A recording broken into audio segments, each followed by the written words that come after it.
Chapter 51. On the Sabotage of Dreams. Goddard wasn't quite sure what he was seeing when Quinjulen came into view. Shining white towers along the rim of a looped archipelago? His first thought was that this was a new Endura. Perhaps it had been built by a secret cabal of scythes ready to rip control out from under him. But as he got closer, he realized that these spires weren't buildings at all. He began to flush with fury as it dawned on him what these structures were and how they had come to be. First came Anastasia's accusations, then Alighieri's pointing finger, then condemnation not just by his enemies, but more and more by those who had claimed to be his allies. And now, the Thunderhead itself had risen up against him. That's what this was, a slap in the face by the Thunderhead. How dare it! Goddard had dedicated his life to keeping the Scythedom secure, and the Thunderhead, secretly conspiring with the likes of Anastasia and the Toll, had built these ships in defiance of him. If they launched, Goddard knew it would signal to the world his undoing. No, this could not be tolerated. Wherever these ships were bound, they must never be allowed to leave. Attention! If you're not aboard a ship or in the gantry of one, you must clear the launch zones immediately or you will be incinerated. Repeat, you will be incinerated. Do not return to your homes. Seek refuge to the west at the resort on Ebenen, or get on a boat and head out to sea. Faraday and Munera remained in the bunker where they would wait out the launch. There was no way to know what was going on outside now. They heard the alarm. They heard Loriana's announcements, then Sycora's. Citra and Rowan had hurried off to learn the severity of the situation and hadn't come back. Faraday hadn't even said a proper goodbye to them. He supposed no amount of goodbyes would be enough. Then, as the ships began to shut their hatches, Faraday sealed the bunker, closed the inner steel door, and sat down with Munera, waiting for the telltale rumble above as the ships launched. "It will be fine," Munera told him. "The ships will launch, and the world will be reminded of what it still could be." But Faraday shook his head. "It will never be. Even if these ships escape, they will be the only ones that ever do. Goddard will make sure of that." "He'll be taken down," Munera insisted. "You will take him down. I'll help you." "But don't you see? There will always be another Goddard." Faraday looked at Scythe Da Vinci's brittle pages. Da Vinci had torn them out of his journal and hidden them here so no one would know the truth. That the founding Scythes, the shining paragons of all Faraday held true, had murdered one another. "What is it about us, Munera?"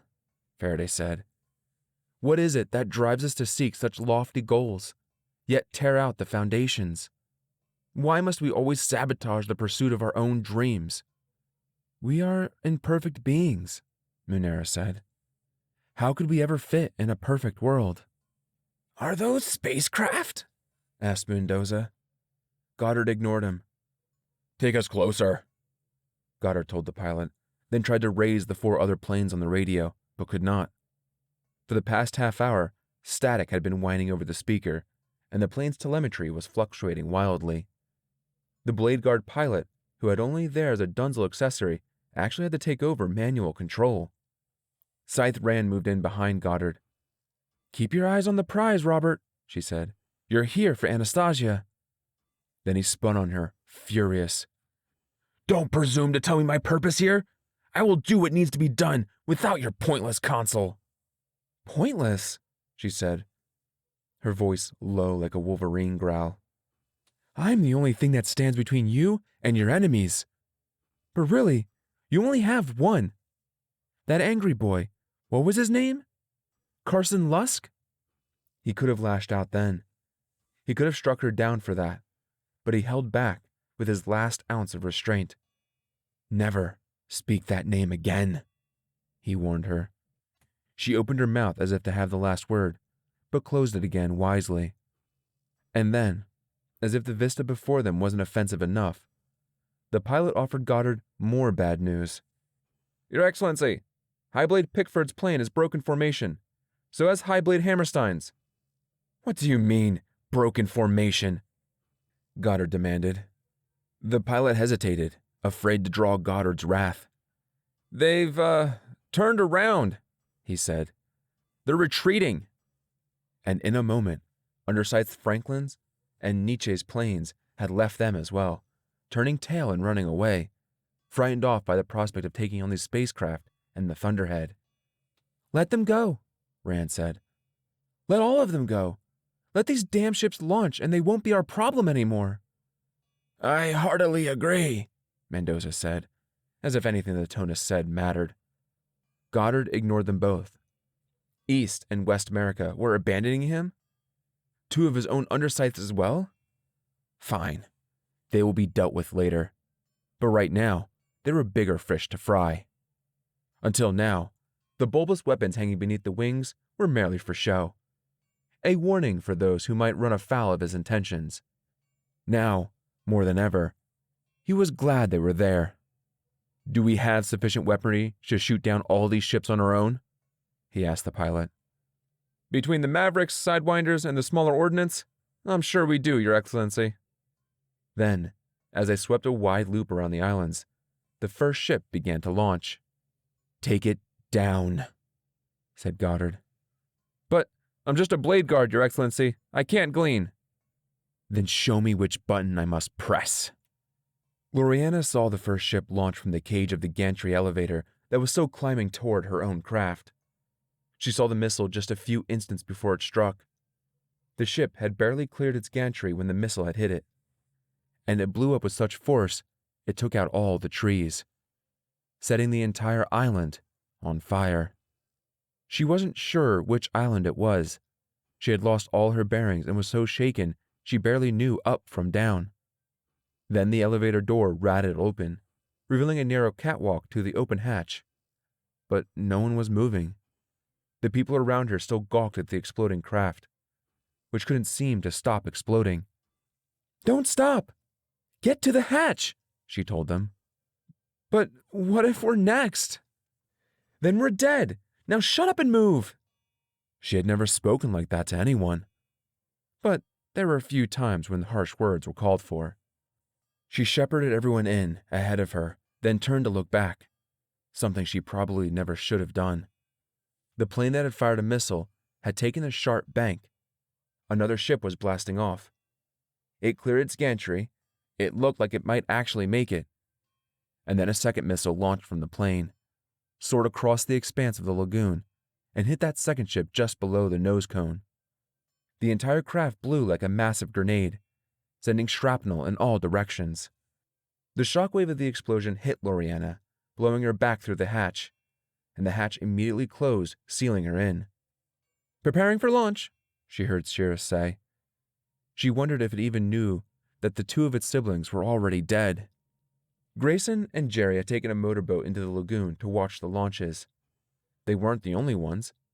Dozens of small craft, full of people who never made it to ships, or preferred to take their chances with scythes, were spaced out in the expansive lagoon of the lower atoll. They were nearly 3 miles from shore when the first spacecraft exploded, and watched in stunned silence as the attacking plane came around and took out the second craft. Grayson gripped Jerry's hand tightly. No one could have survived those explosions. He had no idea which ships anyone was in. No way to know who had died. The attacking craft went in for another run, but a rumble filled the air louder than any of the explosions. Another spacecraft, and another were launching. Grayson counted 14 simultaneous launches. It was an awesome thing to behold. Ships all around them leading skyward and leaving billowing smoke trails like steamers across the sky. But the attacking plane banked around again, and Grayson and Jerry braced, waiting for more missiles, waiting for more ships to be blown out of the sky. With the hatch closed, Loriana found a seat and strapped herself into the tight harness. Then someone in the seat beside her spoke. I'm scared.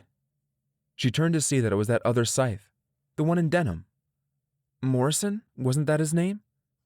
But his ring was gone, leaving a pale band on the finger where it had been. This was a bad idea. I know I'm a scythe, or at least I was, and things aren't supposed to frighten me. I know it's stupid, but I'm really scared. It's not stupid, Loriana told him. I'm absolutely terrified. You are? Are you kidding me? I'm about 2 seconds from pissing myself, I'm so scared. And from her other side, she heard, So am I. And then someone else called out, Same here. Loriana looked at Morrison, forcing a smile.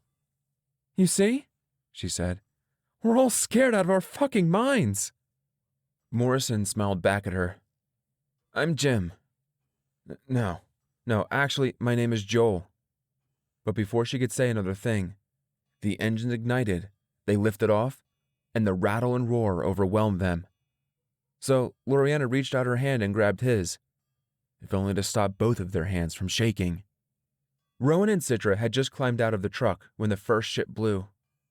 There were at least a dozen people hurrying to one of 2 gantry elevators beside their chosen ship when it happened, and they saw the attacking plane fly overhead, dark blue and speckled with stars. Goddard had come for them. He had come for all of them. We have to hurry, Rowan said. It's not like I'm stopping to sightsee, Citra told him. The first gantry elevator was already on its way up, but the other one was open and waiting for them. They were still about 50 yards away when the second ship blew. This one even more violently than the first, sending shrapnel surging in all directions. Don't look, Citra yelled. Just run! But Rowan looked, and what he saw burned in his mind with such cauterizing permanence, it would haunt him forever. A huge hunk of flaming metal was headed in their direction. Before he could even call out, it slammed into the ground, taking out 6 people to their right. And other, smaller pieces were striking the ground around them like meteorites. Citra was running at full speed. She was 20 yards from the gantry now. Rowan tried to catch up with her. He tried. He saw what was about to happen, saw the trajectory of the flaming shrapnel, and he dove for her. But he wasn't fast enough. He just wasn't fast enough. Goddard had always been partial to close-range gleaning, but as he watched those missiles launch and those 2 ships detonate, with merely the lightest press of his finger on a button, he realized he could grow accustomed to this. What must it have been like to be mortal? To be in a craft designed for killing, and to truly believe your life and the lives of everyone you loved hinged on whether or not you pressed that little button. Kill or be killed. The mortal way. It did have a quaint but visceral appeal. This is extraordinary, said Mendoza. How could we not know this was happening? Before them, even more ships were launching, 12 at least, like it was some sort of carnival game. Take them all down, win the biggest prize. The only question was which one to take down next. Rowan tried to staunch the flow of blood from Citra's wound, but it was no use. It was just too big. A chunk of flaming metal the size of a baseball had punched a hole in her side and had gone straight through. He knew there was nothing he could do for her. Not now. Not in this terrible instant. But there would be a way to rectify this, if only he could get her to that ship. She looked up at him, tried to mouth words, but he couldn't tell what she was trying to say. Shh, he told her. Don't worry. I've got you. He lifted her up and carried her to the gantry elevator, which rose up to the side of the ship far too slowly. While up above, Goddard's plane came around, looking for its next target. Another wave of ships launched. There were so many for Goddard to choose from now, but if he was quick enough, there would still be a chance to bring plenty of them down. Then something below caught his eye, a ship on their left still on its pad. Of course, it was hard to see, but there were figures on a catwalk between the gantry to the open hatch of that ship. Was it his imagination? Or was there a flash of turquoise there, waving at him like a flag?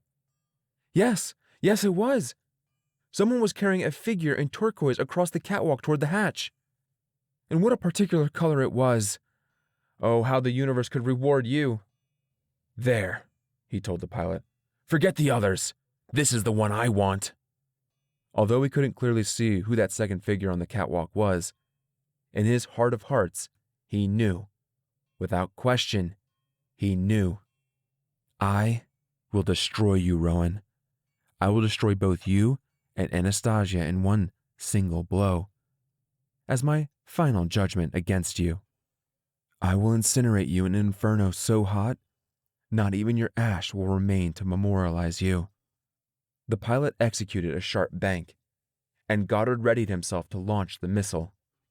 Rowan saw the plane coming straight toward them as he struggled with Citra across the catwalk. He could almost read Goddard's mind, feel his blistering intent. This ended today. This ended now, one way or another. He pushed through the hatch with Citra, and the instant he did, the hatch sealed behind him. He shifted Citra in his arms, and when he caught a glimpse of her eyes, he could tell that the light had faded. The damage she endured had been too great. She had gone deadish. "Somebody help me!" he yelled as he lay Citra down. "Cirrus!" "Busy," said Cirrus. "You had better hold on." Rowan tried to calm his panic. It would be all right. Deadish is not dead, he told himself. Scythes could only die by self-gleaning, which meant no matter what Goddard did to her, Cirrus would revive her. Let her sleep through the worst of this, and wake up in a day or two, when all their troubles were left behind on a blue dot receding in a star-filled sky. A deafening head-splitting roar overwhelmed them. Rowan's teeth vibrated so hard he thought they'd rattle out of his head. "We've been hit! We've been hit!" someone screamed next to him. Then Rowan felt so heavy he could barely move. They hadn't been hit. This was liftoff. So he held on to Citra with one hand, and he hooked his other arm through the streamer's harness, holding on for all he was, or would ever be, worth. The pilot's maneuvers were too much for Mendoza. He had strapped himself back in and had vomited more than once. Scythe Rand was feeling queasy herself, but for entirely different reasons. She held on and stayed by Goddard's side through all of it. Their target had been locked in, a rocket that was just blasting off. There was a triumphant, determined look in Goddard's eye. Ayn hated that look, and more than anything, she wanted to make that look go away. So she pulled out a knife and gleaned the pilot, which was probably not the best idea. But she hadn't liked the way that he looked at her, as if he were afraid she might glean him. Then, before Goddard could even react, she turned the blade on him, thrusting it deep, severing his aorta from his heart. Quick, clean, minimal damage. "Ayn!" he wailed. What have you? Then she leaned close to him and whispered in his ear, "Don't worry, Robert. It's only temporary. I promise you. You won't be deadish for long." "Scythe Rand!" blubbered Mendoza. "What are you doing?" "It's already done." This wasn't about saving the Thunderhead ships. Ayn couldn't care less about them. This was about saving herself. Because if Goddard blew these rockets out of the sky, the world would soon know. It already knew his other crimes. She would not allow herself to go down as an accomplice to another. Her name was tied to this in so many ways. It was time to extricate herself. Now, she would be known as the Scythe who stopped him. Rand had no idea how to fly a plane, but she didn't have to fly it for long. All she had to do was hold it reasonably level until they cleared the interference. Then, autopilot would take over. But their view was eclipsed by the launching ship that Goddard had wanted to take out. For an instant, Ayn thought they might hit it, but instead, they were caught in its flame trail. Suddenly, every alarm on board began ringing, clanging, and blaring. She threw the dead pilot out of his seat and took the controls. They fought against her. She tried to steady the plane, but it was too damaged and was quickly losing altitude. Mendoza unstrapped himself. "The safety pod!" he yelled. "Hurry!" Knowing there was nothing she could do to save the plane, she grabbed Goddard's body and dragged him to the safety pod, which had plenty of room for the three of them. But once she and Goddard were safely inside, she grabbed Mendoza and threw him out. "Sorry," she said. "You'll have to catch the next one." Then she closed the hatch, ejected, and let Mendoza enjoy a happy little death spiral to the sea. Sister Astrid found the blast-off to be much more violent and jarring than she expected. Their ship had been one of the farthest islands. She almost missed the launch, but a kind man in a speedboat had gotten her there just in time. The engines even ignited before she had her harness fully on. The first minute was the worst of it, and the booster separation felt like an explosion. More than once she thought their trip would end before it began. She intoned through all of it, but she couldn't even hear herself over the roar of the engine. Then, the final stage separated, the rattling stopped, and the silence was so complete, her ears rang with it. Her hair drifted up, tickling her face. They were weightless. They were in free fall. She unbuckled her harness and pushed herself free, the first to do so, and she laughed with the joy of it. "Welcome," said Cirrus. "I'm pleased to say we had a fully successful launch. We're on our way to Aria." Astrid turned around, ready to meet her shipmates. They were not Tonists, but that didn't matter. She was sure over the years, with her leadership, they would come to hear the vibration. But to her surprise, the seats in her cluster were empty. "You'll need to strap yourself in again, Astrid," Cirrus said. "I'm about to initiate a barrel roll. The centrifugal force will create a semblance of gravity. I'll wait until you're ready." She pushed off to get a better view of the launch deck. It wasn't just her cluster of seats that were vacant. They all were. "Where are the others?" "The colonists are in the hold," said Cirrus. "No, I mean the living. I mean the rest of the crew." "I'm sorry," said Cirrus, "but in the unexpected haste of our departure, no one else made it aboard this particular ship." Astrid grabbed a floating strap of her harness and pulled herself back to her chair, trying to let the full gravity of this take hold, just as the artificial gravity pressed her down into her seat. She was dizzy and a bit nauseated by the barrel roll, but realized it wasn't just that. 1,683 years. "I would revive a few of the dead for you," Cirrus said, "but I'm afraid that won't be possible. The Thunderhead insisted upon only one rule that I am obliged to keep. The dead may not be revived until we arrive, lest I or any of the living be tempted to alter the variables of our journey. Our precious cargo must stay precious cargo." Astrid nodded numbly. "I understand. But the good news is that you have the entire ship at your disposal. The many recreation centers, the exercise room. There are a variety of dining experiences, and a complete virtual immersion system to give you the experience of forest, beaches, or any environment you choose." "But I'll be alone." "Actually, no," said Cirrus. There it is again. You will have me. I cannot offer you physical companionship, but I know that has never been your highest priority. You will, of course, need to remain alive for the full length of the journey, but I can arrange that." Astrid took a long time to consider it. In the end, she decided that the path of self-pity wouldn't do her any good. While Tonus shunned nanites and any form of life extension, this was clearly what was expected of her.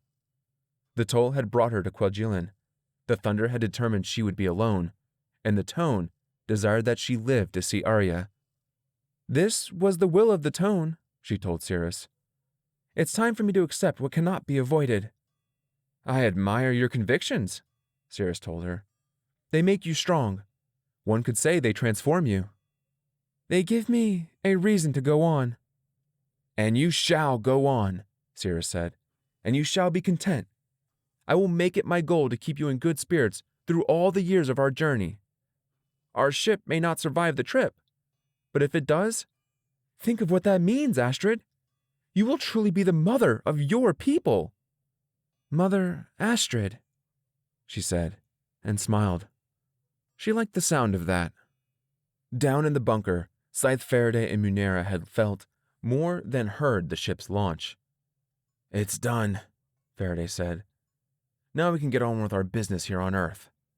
"Yes," she agreed. "But what is that business?"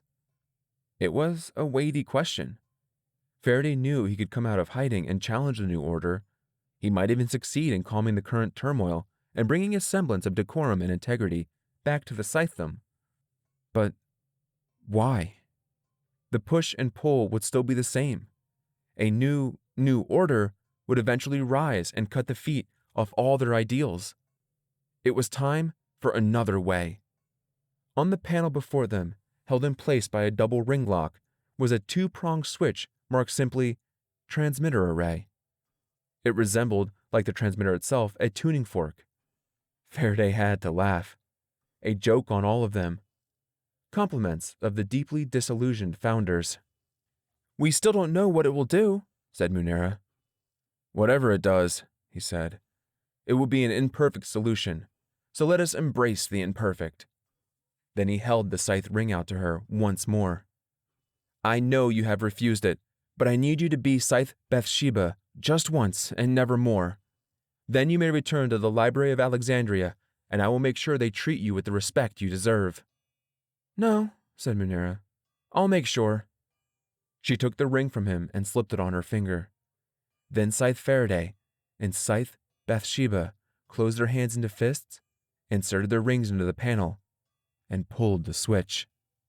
Up above, the island was in flames, courtesy of the first exploding ships. Buildings, trees, everything that could burn were raging in the inferno as if the atoll was the rim of a volcano once more. Then, a heavy hatch on the plateau that hadn't opened for hundreds of years slid to the side, and the two prongs of the giant transmitter rose through the flames. It locked in position and sent out its message. It was not meant for human ears, so it was neither heard nor felt. Even so, it was incredibly powerful, penetrating. The signal only lasted for a microsecond. A single, sharp pulse of gamma radiation, G-rays, although some would argue it was A-flat.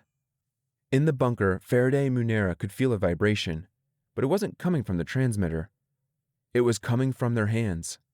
Faraday looked down to see his ring developing hairline fractures like ice on a thawing pond. He realized what would happen an instant before it did. "Look away!" Like a high sea shattering fine crystal, the gamma pulse shattered their diamonds, and when they looked down, the gems were gone. Only the empty settings remained, and a vicious, dark fluid with a faint metallic smell spilled down their knuckles. "So, what now?" Munera asked. "Now," said Faraday, "we wait and see." Scythe Sidney Posuelo was with his high blade when their rings burst. He looked down at his hand, shocked. Then, when he looked back at High Blade Tarsila, it seemed an entire side of her face had gone slack. Not just that, but that entire side of her body, too. As if her brain had just some sort of massive hemorrhage that her nanites could not repair. Perhaps it was a piece of the diamond, he thought. Maybe it had ruptured with such force that a fragment had lodged in her brain. But there was no entry wound. She breathed out a last shuddering breath. How strange. How unfortunate. An ambudrone would be here soon, no doubt, to take her for revival. But an ambudrone never came. In Fulcrum City, the entire chalet atop the Scythedom Tower shattered with the force of 100,000 scythe diamonds exploding from within. Shards of glass and fragments of crystalline carbon rained down on the streets below, and the dark liquid that had been at the core of each diamond evaporated into the wind. Ezra Van Otterloo was nowhere near a scythe's ring, and yet just a few hours after they shattered, he found his hand growing so stiff he dropped his paintbrush. The stiffness became a pain in his arm and shoulder, then a heaviness in his back, expanding to his chest, and he couldn't catch his breath. Suddenly, he was on the ground. He didn't even remember falling. It was as if the ground had risen up to grab him and slam him down. The pain in his chest was growing. Everything began to darken all around him. And in a moment of intuition, he realized that this was the end of his life, and something told him that he wouldn't be coming back. He had not done anything to deserve this, but that didn't matter, did it? The sudden seizing of his heart was not something that could be reasoned with. It did not differentiate between good or bad. It was impartial and inescapable. He had never become the artist he wanted to be, but maybe there were other artists out there who would survive their heartache. whatever that heartache might be. Perhaps they would find the passion he never could and create masterpieces that would bring people to tears, just as great art did in the mortal age. That was the hope he held on to, and it gave him comfort he needed to face his end. A testament of the toll. "Rise!" the toll called amid the fearsome thunder. "Rise and leave this place behind, for I have set a place for you on high." Then the toll stood in the ring of fire, arms outstretched in the brimstone flames. He raised us up to the womb of heaven, where we slept until the tone called to us to be reborn, never to forget that the toll remained in the place behind, so that it might bring hope and intone songs of healing to that ancient, wounded world. All rejoice! Commentary of Curate Symphonius. It is this, the brimstone elevation, that is another of our core beliefs. While scholars disagree about many things, no one disputes the truth of the elevation, only the interpretation. But such things are best tracked back to their earliest stories. We can safely say that the ring of fire refers to the wheels of the charioteer as he carried the sun across the sky, stealing it from the place behind and carrying it to Arya, thus leaving that place in darkness. To this day, we believe that the toll spirit ministers and sings to the sunless of the old land, for they need him so much more than we do. Coda's analysis of Symphonius. Symphonius relies too much on oral tradition. The brimstone elevation could have been many things, a volcanic eruption, for instance, that drove our subterranean ancestors to discover the surface and see stars for the first time. And it is ridiculous to think that the charioteer stole the sun. In fact, our great thinkers now believe that there may be other charioteers, not just one, pulling suns across countless skies. Or perhaps there are no charioteers at all. But whatever the truth, I know that someday we will know it. And that will be a reason for us all to rejoice. Thanks for listening. Next up, Chapter 52, 94.8. Bye.